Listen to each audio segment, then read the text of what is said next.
Hello there guys, SSJHYPERION here, and today we'll be going over part 1.5 of What If Goku Never Went Super Saiyan.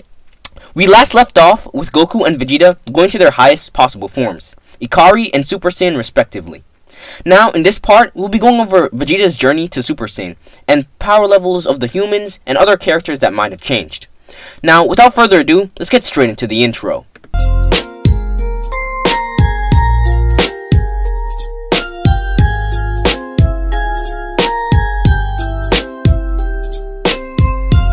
Vegeta leaves Earth behind him in search of power.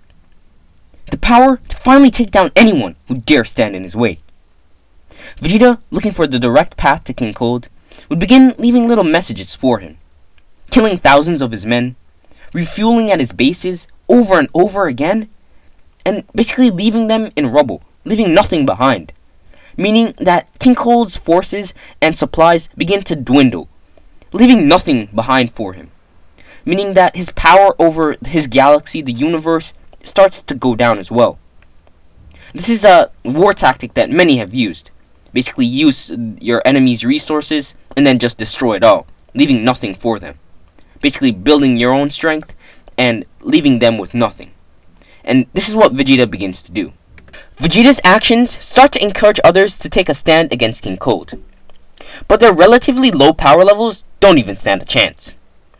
Vegeta would catch wind of this, and would start using different alien races to take down more of King Cold's supplies. Months would pass, and King Cold's once glorious army was turning into nothing. This was good, but it also meant there was only one step to take. Go to King Cold directly. Vegeta, now at a power level of 3,700,000, after the last 7 months, knew that he should finally have enough power to attain the Super Saiyan, seeing that Goku attained his power around the same strength. Vegeta decides that now is the time to take down the tyrant that started it all. He would gather many forces, not just from freed planets, but from cold soldiers who respected and wanted to join Vegeta's cause. That day, they would see great losses. Vegeta's invasion force caused a great impact, taking down half of what forces King Cold had with him. The leaders of the both armies would meet, but Vegeta could feel the power difference. King Cold at 127 million far eclipsed Vegeta. Vegeta would begin to fight the king, only to feel the same as he did against Frieza. King Cold would begin to thrive on his anger, and Vegeta, try as hard as he could, he wouldn't attain Super Saiyan. And in the end, the resistance force would be quelled, leaving their great leader behind and going into hiding. Back on Earth, Tien and Chaozu would have been revived for about 2 months now. But we'll skip through time and talk about all revivals and power levels. Now, upon revival, Tien is at 2,850,000 and Chaozu is at 640,000.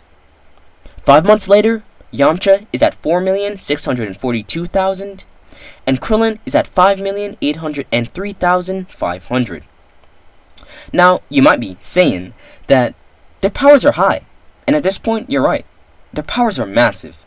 Now, my reasoning for this is 1, they really need the power. 2, they're training with Goku, who has a high power level at this time. With the added fact that they're in the other world, they have a much higher potential and more ability to gain more power. Them not having limiters is really going to affect their power level. If they were on Earth or any other planet under normal circumstances, then their power level would not have grown this much. Now, if you're wondering why Goku still hasn't gained more power or isn't above them, you have to realize that he's focusing mostly on the Ikari form, which means that most of his training is going there, and if not, he's focusing on the humans, helping them play catch-up. So, people who are hundreds of times weaker than him need to catch up, and he's not going to get a big power boost from people who aren't even like 1% of his power. That's not going to help him. And that's the same reason why he had to train Gohan first, before he could actually start training with Gohan to master Super Saiyan and other stuff like that. So, basically that's what we're going to use as our reasoning. Starting right where we left off, Vegeta was captured by King Cold. King Cold would make an example of Vegeta, and eventually, all that was left of the resistance would stop trying, having lost hope, at least all that we know of. 8 months would pass, and the last of the known resistance was killed. King Cold would decide that now that there's no one else left to oppose him, it should be the end of Vegeta, setting up a spectacle for everyone to see. King Cold and the weakened Vegeta, who at this point had only been giving meals for him to survive until the next fight, would prepare for battle. A battle that would decide the fate of this whole war. The battle would commence 2 days after its announcement. Vegeta from the start was on the floor, unable to get up. And Vegeta, ready to give up, just wouldn't move. King Cold would begin to basically use Vegeta as a tool to destroy buildings and rocks and other things, further damaging Vegeta. As Vegeta is expecting to die, immediately he could feel powers are all around him, dropping. Thousands, no, hundreds of thousands left dead. Impossible. These were King Cold soldiers. He had grown used to their power levels and their energy over the 8 months. And now he's feeling them dying by the thousands now. It was the remaining resistance that found a way to survive and get more powerful. But it wasn't only them. There were members of the Galactic Patrol there as well. Vegeta began to laugh. He began to laugh, honestly, as he felt a shred of luck. Vegeta began to pick himself up and stood to face the king. Vegeta, though broken, charged in. Vegeta was easily knocked away. And King Cold begins to laugh, telling Vegeta farewell. Lastly, telling him how he loved having his monkey daddy underneath his foot. Vegeta snapped.